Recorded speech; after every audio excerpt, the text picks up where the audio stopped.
பூமியில் சமாதானத்தை அல்ல பிரிவினையை உண்டு பண்ண வந்தேன் என்று இயேசு சொன்னார். வீட்டிலும் வேலை ஸ்தலத்திலும் 2 பிரிவுகளை காணலாம். ஒரு பிரிவினர் தேவனால் தெரிந்து கொள்ளப்பட்டவர்கள், மற்ற பிரிவினர் தேவனால் கைவிடப்பட்டவர்கள். ஈசாக்குக்கு 2 பிள்ளைகள். யாக்கோபு அவரால் தெரிந்து கொள்ளப்பட்டு அவரால் நேசிக்கப்பட்டவன். ஏசா தேவனால் வெறுக்கப்பட்டவன். யார் நேசிக்கப்படுவார், யார் வெறுக்கப்படுவார் என்பதை சற்று ஆராயலாம். ஏசா ஒருவேளை கூழுக்காக அவனுக்கு உரிமைப்பட்ட சேஷ்டபுத்திர பாகத்தை விட்டு போட்டவன். ஆவிக்குரிய கண்ணோட்டத்தில் சேஷ்டபுத்திர பாகத்தை நித்தியத்திற்கும் கூளை தற்காலிக பூமிக்குரிய தேவைகளுக்கும் ஒப்பிடலாம். யாக்கோபு நித்தியத்திற்காக பூமிக்குரிய தேவைகளை தியாகம் செய்தான். ஏசா தனக்கு வாக்கு பண்ணப்பட்ட தகப்பனின் மேலான ஆசீர்வாதத்தை பெற துரிதமாக செயல்படாமல் நிர்விசாரமாக காலம் தாழ்த்தி செயல்பட்டான். ஆனால் யாக்கோபோ ஜாக்கிரதையாக துரிதமாக செயல்பட்டு ஏசாவின் வேஷம் போட்டு ஏமாற்றினான். ஏசாவை வேஷம் போட்டு ஏமாற்றிவிட்டு அந்த வீட்டில் சொகுசாக வாழ முடியாது என்பது யாக்கோபிற்கு ஏற்கனவே தெரிந்திருக்கும். இருந்தும் சொகுசான அந்த வாழ்க்கையை விட தகப்பனின் மேலான ஆசீர்வாதத்தை விரும்பினான்.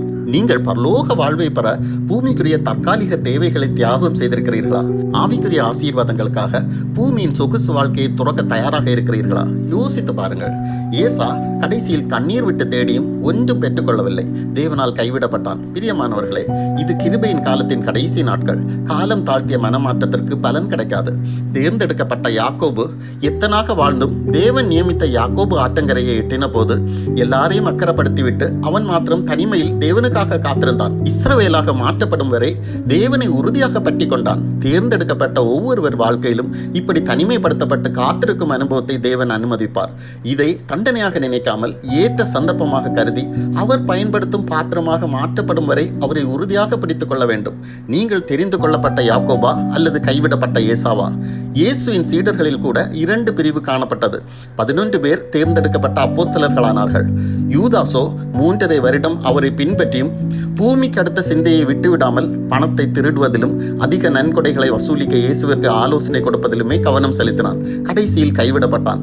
ஆனால் யூதாஸ் இயேசுவை பின்பற்றின அதே சமயம் துன்மார்க்கமாய் வாழ்ந்த சிலுவை கள்ளன் தேவனுடைய ராஜ்யத்தின் சிந்தையுடன் காணப்பட்டதால் அதை வாஞ்சித்து சிலுவையில் தொங்கும் தருணத்தில் பரதேசின் வாழ்வை பெற்றான்.